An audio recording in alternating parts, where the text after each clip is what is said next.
Isang mapagpala at magandang umaga po sa inyong lahat. Good morning. Tayo po ay natitipon sa pagdiriwang ng banal na misang ito para sa 19 na linggo sa mga karaniwang panahon. Karaniwan kapag bumabati tayo sa isang nagdiriwang ng birthday, ang karaniwang panalangin at bati natin sa kanila ay sana magkaroon pa sila ng malusog at mahabang buhay. Kasi nga, tanda ng pagpapala ang pagkalooban tayo ng mahabang buhay. Kahapon lamang, meron akong na-bless pagkatapos ng misa, 88 years old, malakas pa at nakakapagmaneho pa.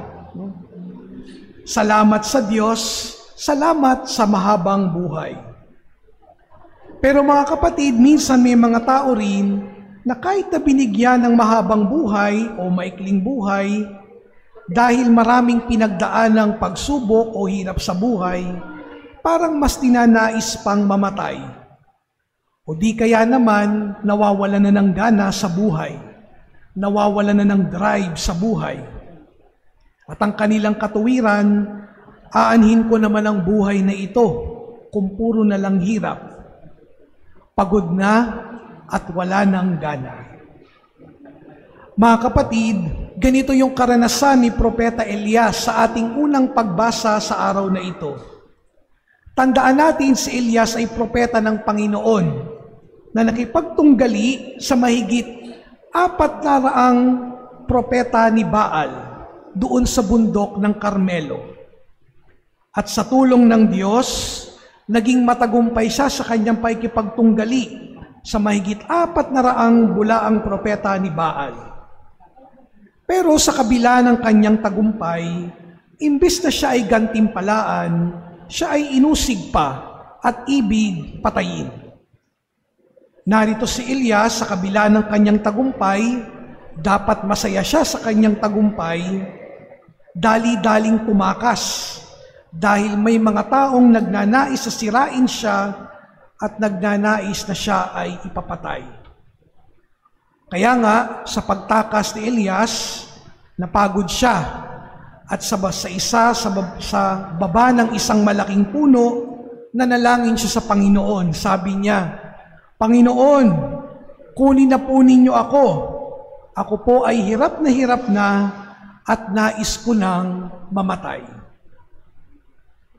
Nananalangin si Elias hanggang siya ay makatulog. Pero kapansin-pansin na hinayaan lang siya ng Panginoon na matulog at makapagpahinga.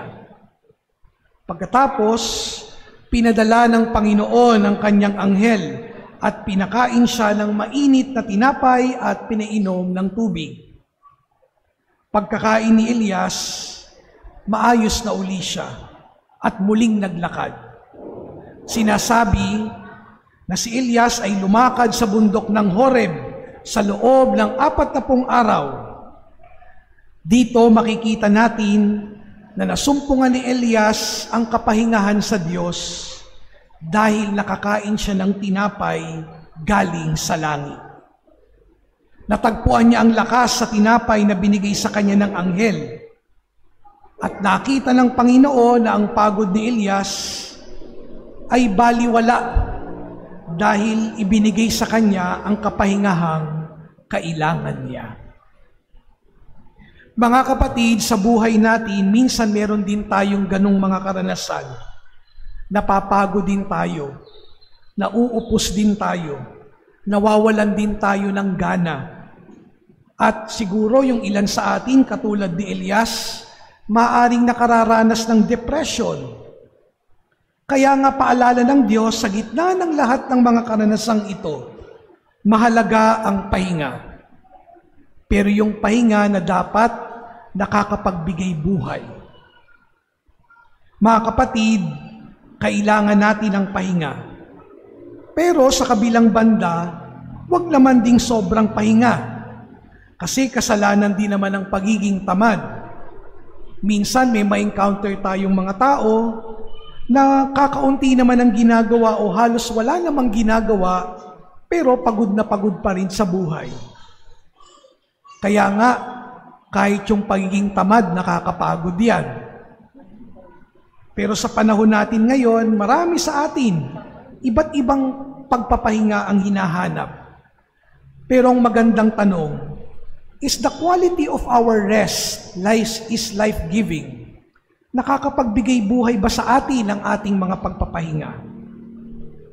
Minsan, ang definition natin ng pahinga ay ito, mag-outing tayo, mamasyal tayo, pero pagbalik galing sa outing, pagdating galing sa pamamasyal, pagbalik, pagod pa din.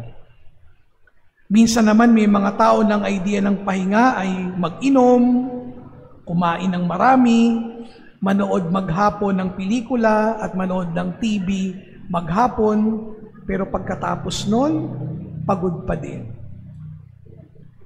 Kaya nga, mahalaga na nakakapagpahinga, pero kinakailangan ding suriin ano nga ba yung kalidad ng ating pagpapahinga. Sabi ng isang eksperto sa psychology, 7 klase daw ang pahinga na dapat meron tayo at kailangang balanse. Merong physical rest, merong mental rest, merong emotional rest, merong sensory rest, merong creative rest, merong social rest, at ang pinakamahalaga, spiritual rest. Ano man ang klaseng pahinga ang hinahanap natin, we need to make our rest a holy rest.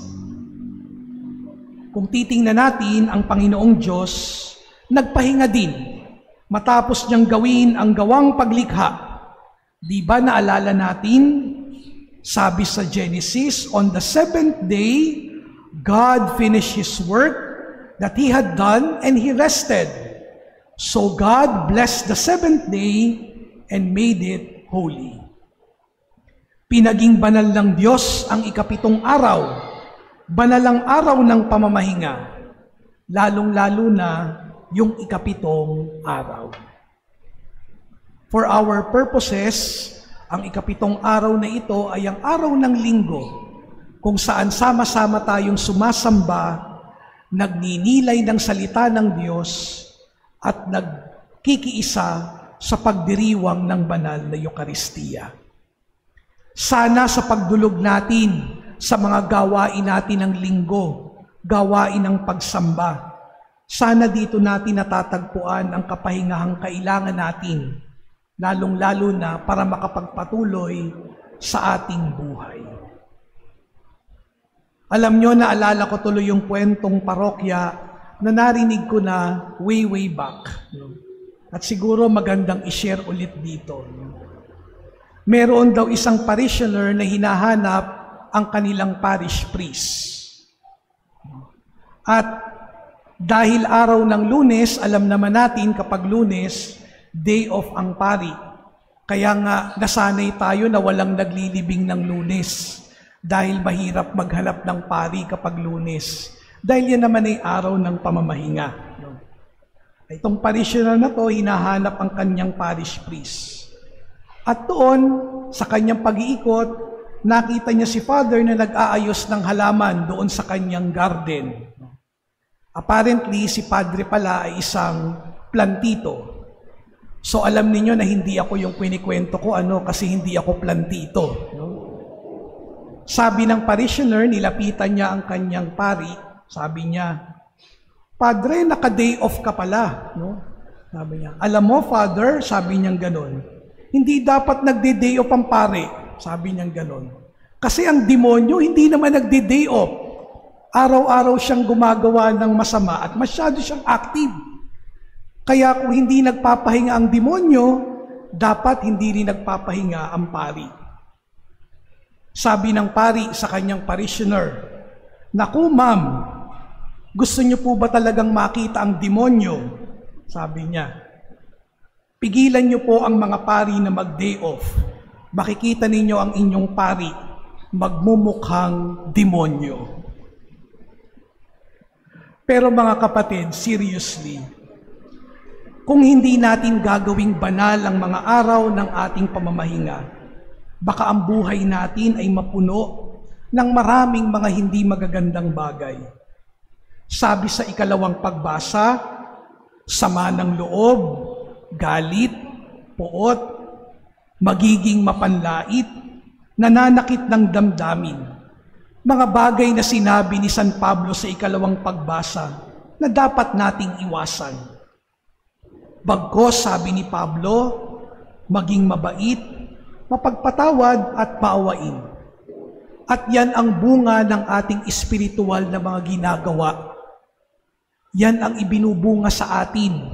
Yan ang biyaya sa atin kapag pinaging banal natin ang araw ng ating pamamahinga. Nagiging banal ang ating linggo dahil sa banal na Eucharistia.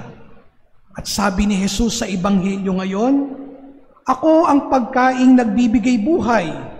Ang kumakain ng aking laman ay nabubuhay kailanman. Ibinibigay ng Diyos sa atin sa tuwing dumudulog tayo sa pagdiriwang ng misa. Ang ibinibigay niya sa atin ay buhay. Life, isang buhay na ganap at kasiyasiya. Kasi sa totoo lang, maraming mga tao tayong makakatagpo na nabubuhay sa mundong ito, pero parang wala ng kabuhay-buhay.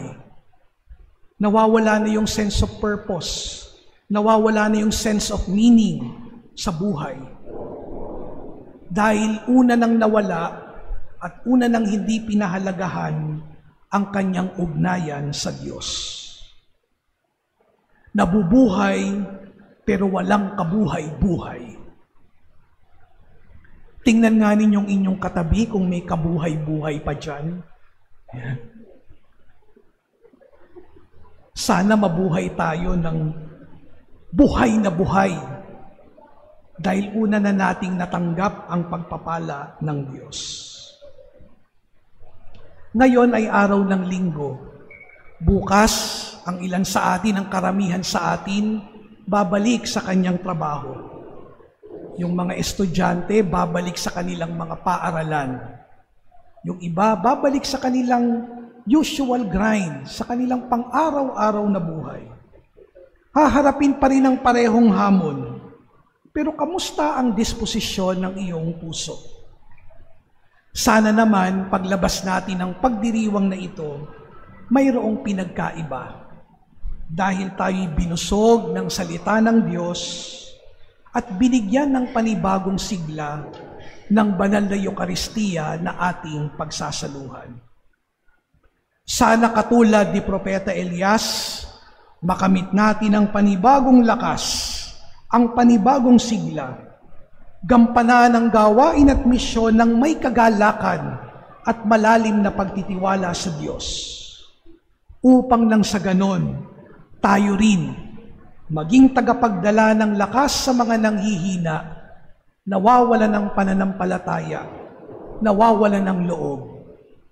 Dalhin natin si Kristo at maging tagapagdala ng biyaya, lalong-lalo na sa mga nanghihina. Sa ngalan ng Ama at ng Anak at ng Espiritu Santo. Amen.